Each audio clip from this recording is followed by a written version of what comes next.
এটাকে বলা হয়ে থাকে পাঁচ পীরের আস্তানা, কিন্তু এই সম্পর্কে স্পষ্ট কারো কোনো ধারণা নেই। কেউ শুনেছেন তার বাবার মুখে, কেউ বা দাদার মুখে, চোখে দেখেননি কেউ। লোকমুখে শোনা থেকে এলাকাবাসীরা জানান এখানে ছিল ঘন জঙ্গল, সেই জঙ্গলে আস্তানা গেড়েছিল পাঁচ মোল্লা। কেউ বলেন এটি 500 বছর আগের কথা, কেউ বা বলেন 700 বছর। আমি শুনছি যারা নিজে দেখি নাই, পাঁচটা মোল্লা নামাজ পড়তে গিয়ে গায়েব হয়েছে, গায়েব হয়ে পাঁচটা পাথর হয়েছে, পাঁচটা পাথর বাসাও আছে, এই আমি জানি। এর ব্যতিক্রম আর কিছু জানি না আর কি। এই হলো পাঁচ পীর মাজার। আমরা বাপসাদার মুখ থেকে শুনে আইছি যে এনে 5 জন মানুষ নামাজ পড়ছে, নামাজ পড়ে এখানে গায়েব হয়েছে। আমরা এতটুকুই জানি, এরপরে আর কিছু জানি না। দুইটা সাপও ছিল, এরপরে অনেক পক্ষীও ছিল, অনেকটি মানে পাখি অনেকগুলাই ছিল, এরপরে সাপও দুইটা ছিল বিশাল বড় বড়, তবে এগুলা এখন আর নাই।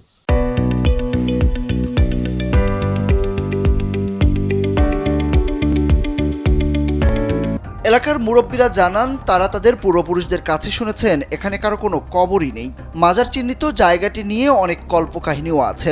এক রাজার অনেকগুলো মহিষ এখানে আটকা পড়ে, সেগুলো মান্যত করে ছাড়িয়ে নেওয়া হয়। এছাড়া 5টি বড় বড় পাথর ছিল এখানে, সেগুলো এখানেই গায়েব হয়ে যাওয়ায় এটার নাম হয়েছে পাঁচ পীরের আস্তানা। পাথর 5টা ছিল, আমরা তো দেখছি, এখন নাই পাথর, তো ওইগুলো গায়েব হয়েছে, যে পাঁচ পীরের নামে এইটাই আর কি আমরা জানি। এই মাজারটা দেখতেছি আমরা শিয়ানো এই দেখছি এই মাজার। আমরা তো এই আমার ভাইয়ের বাড়ি ভদ্রসাল, আমার বিয়ে হয়েছে নেত্রকোনার বারোহাট্টা উপজেলার রামপুর দশাল গ্রামের একটি জঙ্গলের মাঝখানে পাঁচ পীরের এই আস্তানা। এটির রহস্য নিয়ে মানুষের মধ্যে এখনো নানা রকমের কথা হয়। এলাকার সবাই জানে এই আস্তানায় পাঁচ পীর বসবাস করত, তবে তারা কবে থেকে থাকতো আর কবেই বা মারা গেছেন সেই ব্যাপারে কেউ কিছুই বলতে পারেন না। এই কল্পিত মাজার নিয়ে একটি পক্ষ ঘরও বানিয়েছেন, প্রতি বছর করেন ওরসও। এগুলো ইসলাম আমাদের কোনো ভিত্তি নাই, সুতরাং এখানে যদি মাজার দাবি করে আর এখানে সিন্নিত, এগুলো সম্পূর্ণ শিরক হবে। বারোহাট্টা হাফেজিয়া মাদ্রাসার মোহতামিম মাওলানা মুফতি আনোয়ার হোসেন জানান পাঁচ পীরের আস্তানার কল্পকাহিনী ভিত্তিহীন। 5 জন মানুষ এখানে গায়েব হয়ে পাথর হয়ে গেছে, এগুলো বানোয়াট। এখানে ওরস মান্যত সবকিছুই শিরক।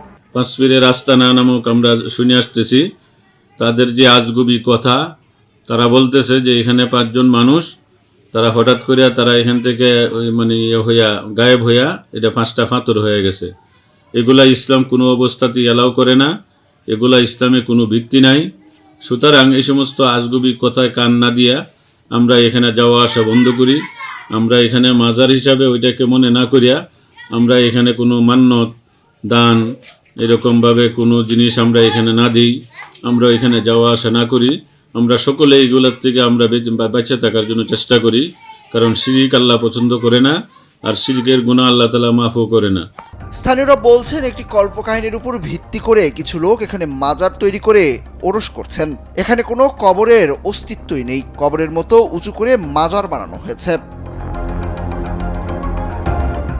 সুরজ আহমেদ, কালবেলা।